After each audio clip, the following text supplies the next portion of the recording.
Welcome back to Biblical Insights with Bob. It's always good to meet with you, share with you. We're glad you're here. I want to take a passage from Matthew tonight. I want to start by reading it. And there's a question in this passage that I want us to consider because I believe it's more than just a question. I think there's something very meaningful for all of us here. So let's read Matthew 15, beginning with verse 29. Departing from there, Jesus went along by the Sea of Galilee, and having gone up the mountain, he was sitting there. And large crowds came to him, bringing with them those who were lame and crippled and blind, mute, and many others. And they laid them down at his feet, and he healed them. So the crowd marveled as they saw the mute speaking, the crippled restored, and the lame walking, and the blind seeing, and they glorified the God of Israel. Now, that phrase, they glorified the God of Israel, tells us something. I'll come back to that. Verse 32, and Jesus called his disciples to him, and said, I feel compassion for the people, because they've remained with me now 3 days and have nothing to eat. And I don't want to send them away hungry, for they might faint on the way. And the disciples said to them, where would we get so many loaves in this desolate place to satisfy such a large crowd? And Jesus said to them, how many loaves do you have? And they said, 7 and a few small fish. And he directed the people to sit down on the ground. And he took the 7 loaves and the fish, and giving thanks, he broke them and started giving them to the disciples, and the disciples gave them to the people. And they all ate and were satisfied, and they picked up what was left over of the broken pieces, 7 large baskets full. And those who ate were 4,000 men, besides women and children. And sending away the crowds, Jesus got into the boat and come to the region of Magadan. Now, I said there was a question we want to look at. It's in verse 34. Jesus asked the disciples, how many loaves do you have? They said, where would we get enough? And he said, how many loaves do you have? I want to bring that forward a couple thousand years. Apply that to us. And this question is very comparable to our day. You see, we live in trying times. We face crisis in all kinds of areas. Financial crisis, crime and violence, the moral climate around us, wars and rumors of wars, church crises. I think it's very often we feel just like the disciples might have felt. Oh, what can I do about it? What can we do? Try to sense the desperate situation. And they found themselves and related to today. And certainly as I pray and as I think around the world around me, there's almost a sense of desperation. There was a great crowd with a great need. Sounds like our world. Note that it was a hurting crowd. Matthew says they were sick and lame. It was indeed a hungry crowd. Now remember I said they worshiped the God of Israel. This tells us it was probably, to a great extent, a foreign crowd. They worshiped the God of Israel. In other words, to them it must have been not their normal worship. So it's really just kind of like our society today. A hurting crowd, hungry for something. Now, the thing in our world is there's so much hunger, but they don't know what they're hungry for. It was a foreign crowd to the gospel, just like our society. But you see, and this too is true today, Jesus had compassion.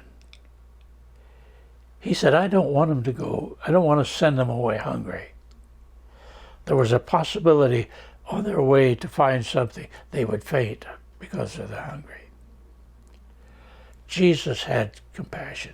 Now, again, bringing that back to me, if we have the mind of Christ, we too will have compassion.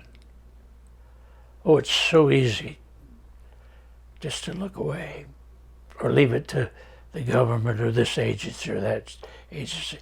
But if we really have the mind of Christ, we'll have compassion. The next thing I noticed in that situation, he turned to human resources first. Now, he could have provided like he did to those, his people in the desert. Remember the manna and the quails that he sent for them to eat? He could have provided, but he would not or could not. At least he did not do it without asking for human help. You see, in the world today, Jesus wants us to be his agents. He wants the church to be his hands and feet. So he turned to human resources. But then we see, as we look at ourselves, we see inadequate men and women with inadequate resources. Where do we turn to in such a desolate place? It's kind of like Mission Impossible. What we have would barely meet the needs of our own group. The 7 loaves they had would barely feed those disciples. And they were personal size. They were lunches they carried with them. They'd been 3 days without food, so even a sandwich to the crowd wasn't enough. And the crowd was so big, 4,000 men, Matthew tells us, plus women and children. That's a crowd. 7 loaves and a few fishes. The situation was desperate. Do you ever feel that way? Sometimes we have very low self-esteem. We say things like, I can't talk in front of people, or I don't have enough money for that, or I haven't been trained to do that, or even, they're not going to listen to me. Or then we say, but you don't know my situation. I can't. Desperate situations. Then we see this divine question. And we see a dynamic response. The question, how many loaves do you have?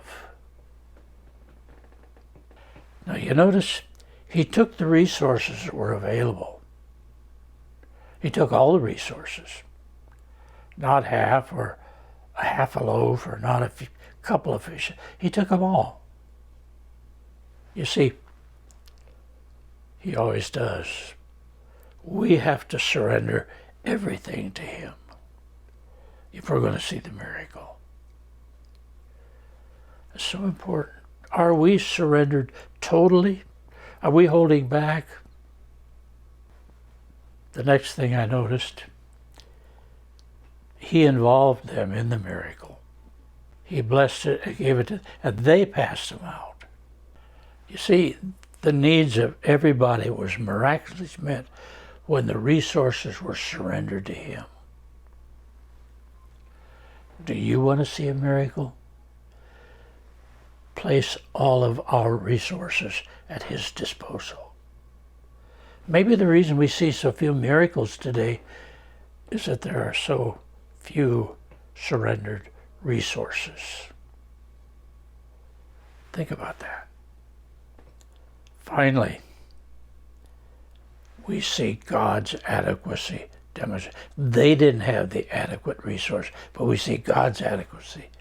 we see 7 loaves turned into 7 large baskets of leftover. Now, these weren't little baskets. They weren't lunch boxes. They were hampers. If you look up the words, they were large baskets, like laundry baskets. Look at the magnitude of that miracle. A loaf to a basket with everybody satisfied. That's overwhelming. God will multiply our resources when we surrender them to Him. Our finances, our service, our time and talent. And here's another one important today, our witness.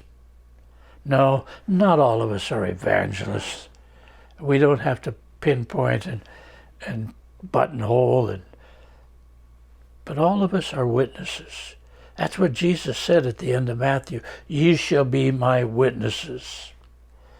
That is, we tell what we experience. We tell what we've seen. When we surrender our witness to Him, He'll use it. Now, this isn't the first time God had done something like this.